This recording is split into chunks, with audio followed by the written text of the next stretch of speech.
What's up, guys? Welcome sa Sipnayan. No? This is our second video on month in review. No? So sa month in review, dinidiscuss natin yung mga na-upload ko na video no? sa previous month and yung mga plano na i-upload the current month. No?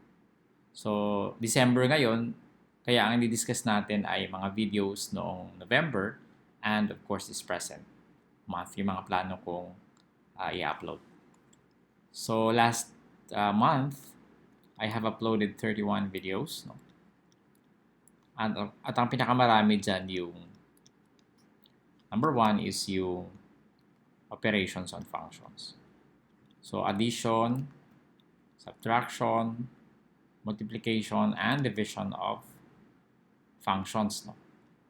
And maliban dyan sa pag-add, pag-multiply, pag-divide, and pag-subtract, pinag-usapan din natin yung effect no, nung domain ng mga functions natin doon sa resulting function. So this is a very important series. No? Baka gusto nyong panoorin na sunod-sunod. No? Lalo na sa mga high school dyan. Lalo na sa mga grade 12. No? Grade 11, grade 12. Okay. Number 2, we have PEMDAS. No? So this is a new series. Meron na tayong PEMDAS na luma kaso medyo malabo na yung video kasi syempre nag-upgrade na rin ang resolution yung mga computers at yung YouTube. So medyo kailangan na natin siyang baguhin and of course, this is an improved version. Yung previous version natin ay 3 videos lang. But still, that version is helpful. So kung gusto niyo mas maraming practice, pwede niyo tignan yung version na yun. Ilalagay ko yung mga links dito sa baba para makita niyo. Number 3, we have calculus. No? Nag-upload din tayo ng calculus videos. 5 videos. So, nagsimula na tayo ng Chapter 3. Chapter 3 will include chain rule. Meron tayong implicit differentiation. Meron din tayong trigonometric function, derivative of trigonometric function. So, abang-abangan nyo yan, no? Although na nagsimula na tayo, marami pa tayong i-discuss dyan. Number 4, I have also uploaded videos on statistics. I think 3 yan. 3 videos on upload. Okay? And yung mga individual videos natin, no? Meron tayong permutation. Hindi to individual, nag-iisa pa lang siya kasi hindi ko pa siya nadudugtungan. This is an introduction to permutation and may mga susunod tayo na videos dyan so medyo abangan nyo lang. No? Number 6, we have the confusion between minus and negative sign. The minus symbol and negative sign. So again, may karugtong ito, no? Yung series natin on confusion between minus symbol and negative sign. Meron pa yung karugtong na video, siguro mga 2 or 3 pa. So, abangan nyo yan this December. Tatapusin ko yan. We also have comments of the month, no? So, this is a new segment, no? Gagawin natin dito sa every month. So, gagawa na rin ako for October, no? For November. Comments of the month.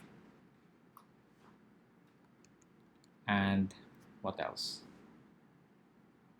Oh, number 8, investigating rectangles. Investigating rectangles. Okay, so ilan yan? This is 19 plus 8, 27 plus 4, 31. No? So sa investigating rectangles, by the way, GeoGebra ito. So ini-investigate natin yung rectangles na merong fixed perimeter. No? Titignan natin yung area. Okay, so ano ba yung mga gagawin natin this month, no? December, ano ba yung i-upload natin? Pwede ko na siguro ito burahin or dito na siguro ako. Siyempre, itutuloy natin yung ating calculus, no? Saka yung ating stat. So, I'll upload more videos. Number 2, we have, itutuloy ko rin yung permutation. Isang video pa lang na-upload ko dyan. And number 3, Ito, yung confusion. Tuloy ko rin yan kasi may dalawa pa tayong videos dyan or maybe tatlo. What else? Pwede kong ituloy yung elementary math, no? Ako, medyo naiwan na natin itong LMath, but I think this December gusto ko itong dagdagan yung video natin, no? Yung series natin. And what else? Baka magkakaroon tayo ng SHS math, yung mga senior high school math. So, general math, analytic geometry. Ang pre-calculus, by the way, maraming analytic geometry sa pre-calculus ng grade 11, senior high school. So, maybe, pwede kong umpisan yan, yung mga series na yan, no, para at least makahabol sa inyo sa mga pag-aaral nyo at makatulong. Maraming salamat. Gusto ko kayong pasalamatan. No? By the way, merong nag-sponsor ng microphone, no? Si Jason Ancheta. Maraming salamat sa pag-sponsor mo, Jason. Hindi ko pa nakagamit yung microphone kasi kailangan yata ng parang adapter. So I have to buy first. Hindi ko rin alam na kailangan pala ng adapter dito sa pag sinaksak mo sa computer, no? Kasi isa lang yung port nitong Mac. So wala siyang microphone. Anyway, it's not important. At least meron tayong bagong mic. Maraming salamat. No?